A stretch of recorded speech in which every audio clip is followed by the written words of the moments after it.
Oh boy, even the greatest game devs in history can make some pretty awful decisions sometimes. Or knowing these devs and the history behind the company they were working for, maybe it was actually intentional. Then again, Jean Romero considers this one of the best in the series, but whatever. Today's Ancient DOS game is the sequel to the original Dangerous Dave titled Dangerous Dave in the Haunted Mansion. And quite frankly, I can't stand this thing. Actually, before you guys tear me a new one, let me clarify something here. This game has everything necessary to be good, but the reason I can't stand it literally comes down to very, very minor details which culminate together to make for an incredibly frustrating and luck-driven experience. This game could have literally been made far more playable with just a few lines of code. But then, consider why this game even exists. This was something made after the devs left Softdisk to form id Software. But the thing is, they were still contractually bound to make software for Softdisk. So it almost stands to reason that they would put less effort into what they were still doing for Softdisk so that they could focus more on their own software. Not that they were intentionally trying to make bad software for Softdisk, rather, they weren't going the extra mile to make said software flawless. Also, you may have noticed the lack of a violence warning on this video. Turns out this game was once way more gory than Softdisk wanted, so the gore dial was turned way the heck down for the final release. Thus, there's surprisingly little in the way of graphic violence in this game. Well, unless you count the jib chunks when you defeat enemies, but they barely look like much of anything, and certainly aren't enough to warrant locking off the video.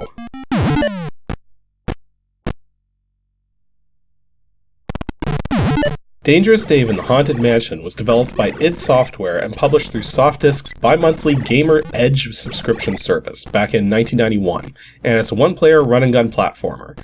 In terms of video, it supports EGA 320x200 16-color graphics, and in terms of audio, it only supports the PC speaker. As for its current release state, a lot of Softdisk games were unavailable for a period of time, but they're now all up on the Good Old Games website at www.gog.com. Thus, you can buy the entire collection of the DOS-based Dangerous Dave games for just $6. Keeping in mind that it also comes with the original Dangerous Dave, despite that game having always been freeware. And yeah, that's really simple for the game stats again.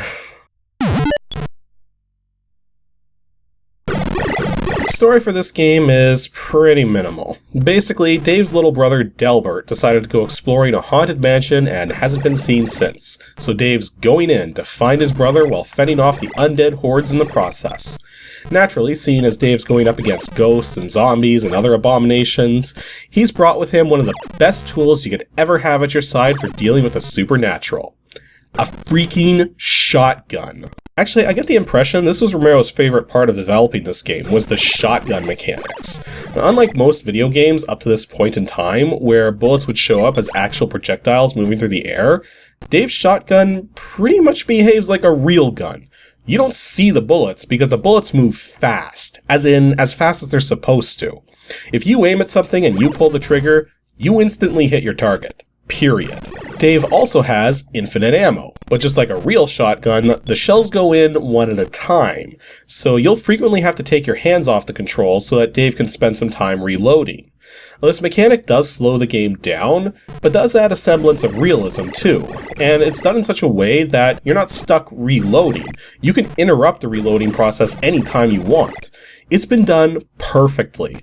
And yeah, the whole thing with how the shotgun works in this game really is one of the best parts of it. In fact, the first level of this game is a really good primer into what to expect without being too difficult, but you're still probably going to die a few times getting through it, thus revealing another one of the game's strong points. Whenever you die, you get a brief animation showing how Dave meets his end. Again, the level of gore is virtually absent in these animations, despite Adrian Carmack originally wanting to make these way more over the top, but they do get the point across, and it definitely adds some personality to the game. The other positive thing to say is that, despite how hard this game gets, it's at least easy to get extra lives. Now, some levels just flat out have extra life caps out in the open to pick up, but you also get an extra life for every 10,000 points, and you might be surprised how easy it is to amass that many points, provided you're having good runs and aren't missing any kills or treasures. But yeah, you're gonna need every extra life you can muster because this game has a trio of seemingly minor mechanics which all combo together to make for a bad time if you're not mentally prepared for it. One-hit deaths, comboed with 0 checkpoints, comboed with death resets. Let's talk about the lack of checkpoints first. The first and second levels of this game are actually very straightforward and relatively easy, but once you get to level 3, the difficulty spikes, as does the size of the levels, with each level from this point forward taking about 5 minutes to complete. And that's if you know what you're doing. But without checkpoints, this means you can get 99% through the level, die on the last enemy, and have to do the entire level over. Because no matter how many lives you have left, if you die, the level resets. And if not for the level resets, a lack of checkpoints wouldn't matter. So yeah, death resets. Resetting a level upon death is one of the simplest ways to ensure that the state of a level is always winnable, and in and of itself is not a bad mechanic. But it's better used with puzzle games, where the levels aren't long, but where things can be screwed up, which make the level unwinnable. In this game, it is not possible to mess up the state of any of the levels, as there's no switches, no keys or locked doors, no puzzles to solve. Resetting the level is just a harsh punishment for death, but understandable if you were able to take multiple hits before death. Except you can't. The other mechanic of this ill-conceived trio is the one-hit deaths. It's common for a lot of games to not give you a life bar and to kill the player after a single mistake, but the vast majority of those games do not reset your level progress when you die, only when you continue, or have checkpoints to take advantage of so as not to set you back too far, or have some means to give the player extra hits through power-ups. But not here.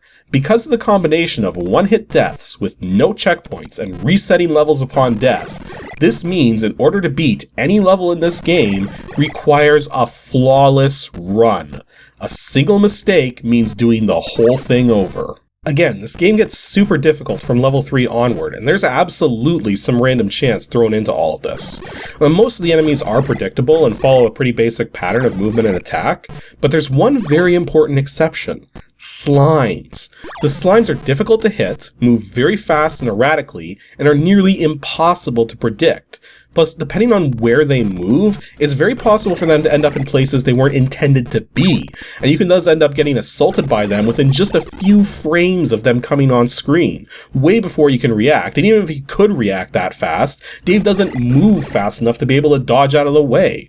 The slimes literally introduce luck into the equation of whether you live or die, which is what makes the later levels so very frustrating, since you can know exactly what to do, but an out-of-place slime can end your run and send you back to the start of the level with no ability to compensate for that. Now, all of that said, the game does have unlimited continues. But there's a catch. Because losing a life already sends you back to the start of the level, having continues do the same thing wasn't good enough. Thus, when you use the continue, you go back one level. I suppose it's preferable to having to play the entire game all over again, but because of how high the difficulty is, it really does exemplify how having extra lives at all in this game just doesn't feel right.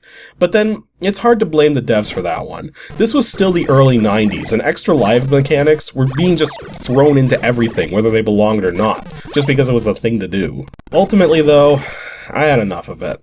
I got up this one spot in level 5 and had a choice between ending the level or going for a secret.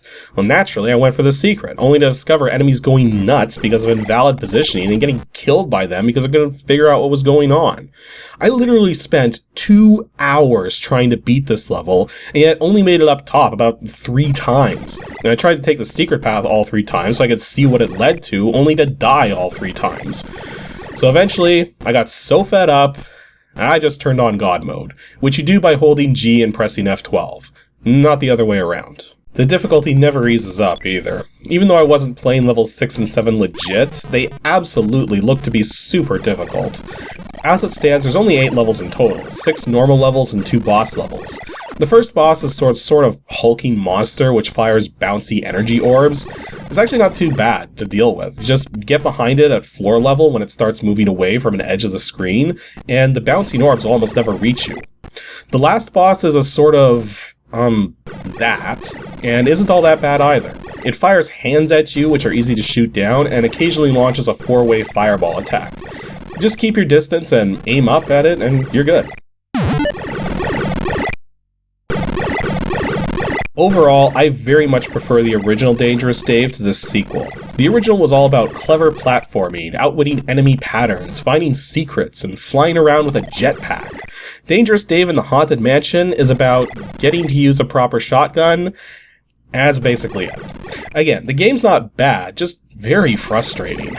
So if you're the kind of gamer who can deal with frustrating gameplay very well, then you'd probably be fine with this one. But also, it's a short game, so I would generally only recommend getting it if you're also curious about the other Dangerous Dave games, which all come in the same pack nowadays. Just like the game stats, the DOSBox configuration is also super simple. All you gotta do is leave cycle set to auto and you're good to go. Anywho, that's all for today's episode of Ancient DOS Games. Episode 244 is going to be on Saturday, August 11th, and we're going to be taking a look at one of the very few games ever made where the player is able to literally wear a barrel. And if you think you know which game that might be, then be sure to send your guess to adg@pixelships.com, and make sure to stay tuned because I'm actually very curious to see how this one plays, given some of my other gaming interests as a kid.